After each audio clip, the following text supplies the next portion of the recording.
মহোদয় সাহেব আমাদেরকে ভালুকা উপজেলা তথা ডাকাতি ইউনিয়নের সুন্দর একটা কমিটি দিয়েছে। আমরা আগামী দিনে বাংলাদেশ আওয়ামী লীগের সহযোগী সংগঠন আমরা ইনশাআল্লাহ আওয়ামী লীগের সাথে একাত্মবদ্ধ হয়ে আমাদের আওয়ামী লীগের যে নির্দেশনা দিবে আমরা ওনাদের সাথে নিয়ে কাজ করবো ইনশাআল্লাহ। আর বিশেষ করে এই জাকির আলম শুরু এই তাঁতি লীগকে ধ্বংসের পথে নিয়ে যাচ্ছে। আমি এর কি বলিতে জানাই, আমি প্রিয় সাংবাদিক বিন্দু আমাদের ভালুকা উপজেলা এমপি মহোদয় আল্লাহ ওয়াহিদ সাহেবের নির্দেশে আমরা এই ডাকাতিয়া কমিটি উপহার দিয়েছি।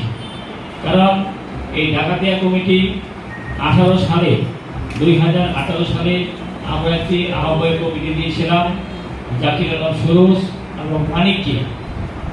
যে মানিক সাধারণ সম্পাদক, সে অলরেডি দেশের বাইরে থাকা এই